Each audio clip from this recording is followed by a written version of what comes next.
I want to talk a little bit about my post from my newsletter this morning. If you haven't seen it, that's totally okay.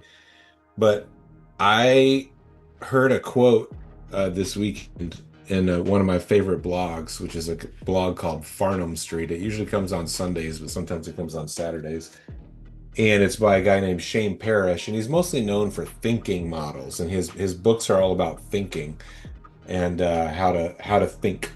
But it's a very interesting blog and a very interesting podcast. And he had a quote from someone I've never heard of before from the end of the 19th century. And it was the test of the test of beauty is that it attracts.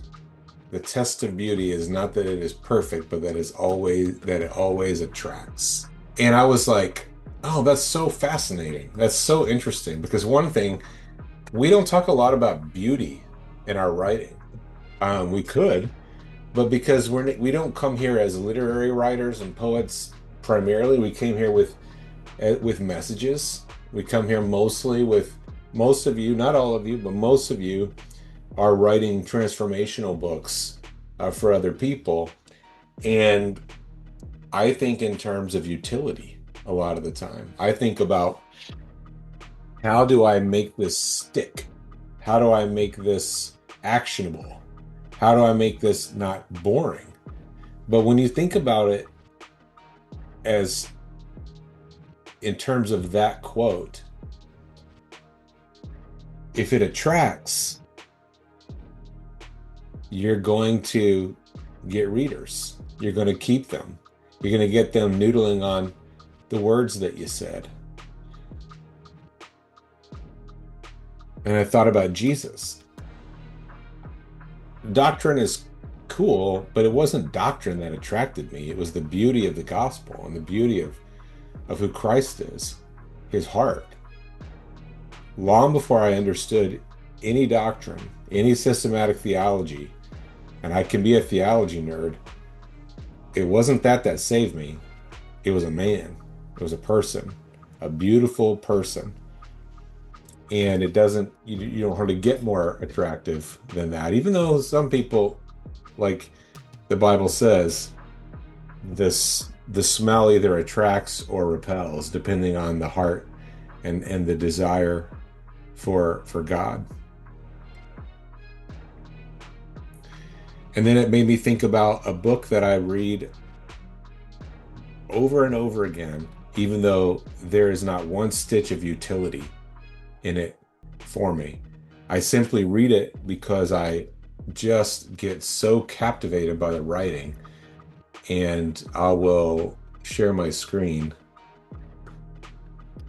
Again, if you saw my blog, then you've already seen this, but bear with me and we'll do it again.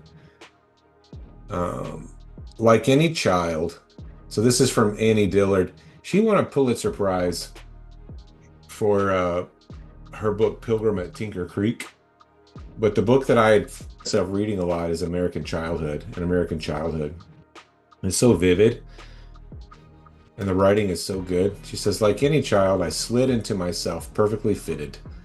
As a diver meets her reflection in a pool, her fingertips enter the fingertips on the water. Her wrists slide up her arms. The diver wraps herself in her reflection wholly, sealing it at the toes, and wears it as she climbs, rising from the pool and ever after. Not feel it? Hmm. Do you not feel the water going up your fingers?